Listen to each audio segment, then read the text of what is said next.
kahoy. Malaking tulong ito kasi sa mahal ng gasol ngayon. Ito ang ginagamit nila pag ganitong panahon ng tagulan. Ayan, sinana yun. Sila yung tumpok na yung kahoy.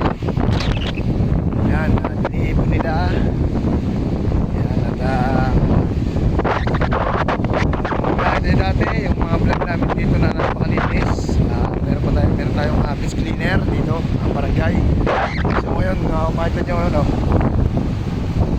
puro basura at kahoy, nagaling ilog.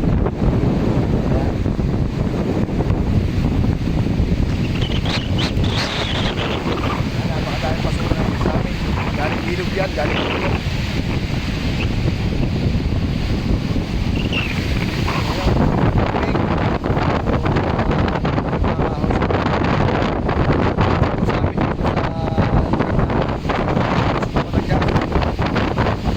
Dito sa Bukana hanggang doon sa Wawa, doon sa barangay, sa kakarating lugar sa Wawa at doon sa Lian. Ayan, puro basura to pagka ganitong may bagyo. Pero makikita naman natin sa isang araw pag wala ng bagyo, makikita nyo yung tulong-tulong sa pwersa ng mga Soward family sa pamumuno ng ating Idol Japper. Ayan, lilinisin namin to. Ano na ginagawa ni Idol Japper para hindi masyadong mahirapan yung beach cleaner sa amin dito. Kinakausap na lahat kami mga vlogger dito para maglinis, tulong-tulong.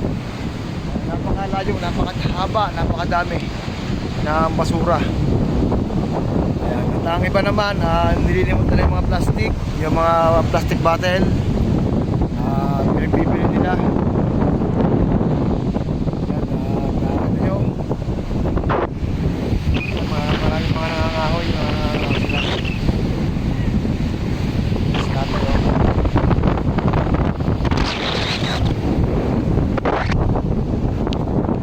Napakasipag sa hangin.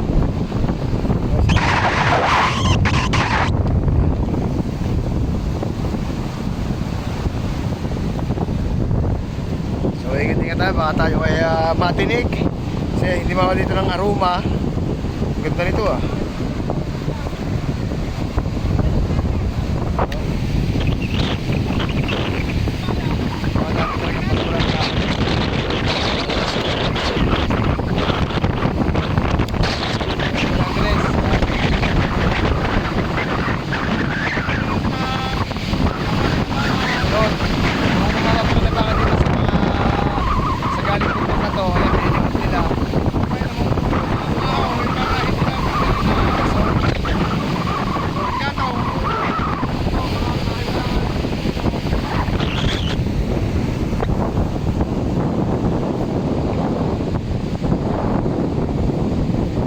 lang tayo dito, no, sa ating Buwana Beach.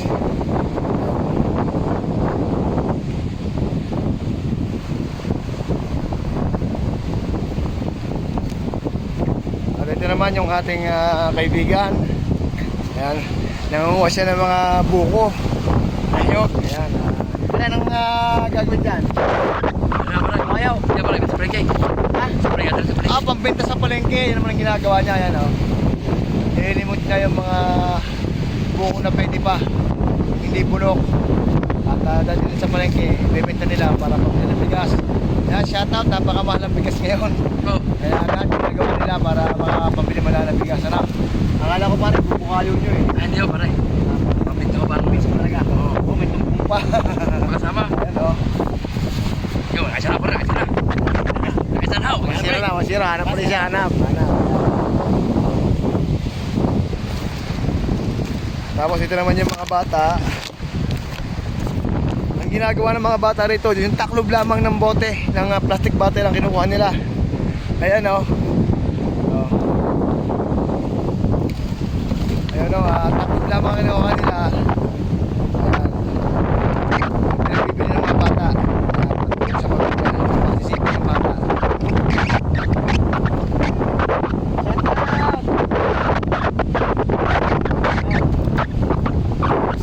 Sino bata pa talaga. Nasa masanay sila kasi ganito ang ginagawa namin dito kung kami mga bata, kung anong mapapakinabangan namin, ipapibili namin para pambigas namin.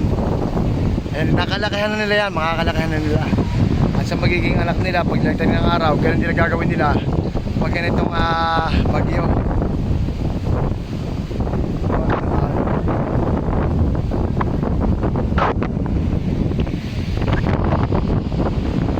So yan, update lang tayo dito sa Bukana. Maraming salamat sa dumaan.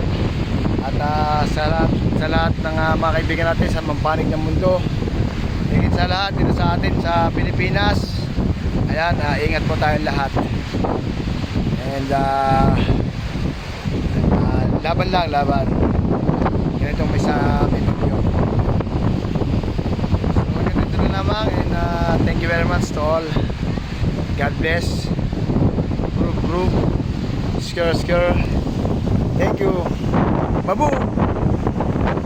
Katroma official. Ay, katropan din pala. At pahabol mo siya ng mga plak-plak. Sa ating mga kaibigan sa plak-plak. Sarap. Sa ating mahal na kapitana. Yan. Oy, sa sa mga kaibigan natin sa mga kasusunod mayan sa Occidental Mindoro, ingat kayo dyan, nandyan yung bagyo ingat kayo. At maraming salamat kay Kapitana. Ayan. Thank you. At kay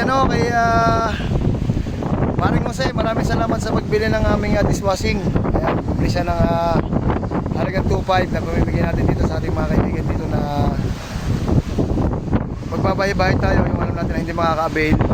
Nadala natin yan, dahil man lamang sa maliit na bagay, makatulong tayo sa kanila sa panahon ng bagyuhan. So hanggang na lang, and God bless. Thank you very much.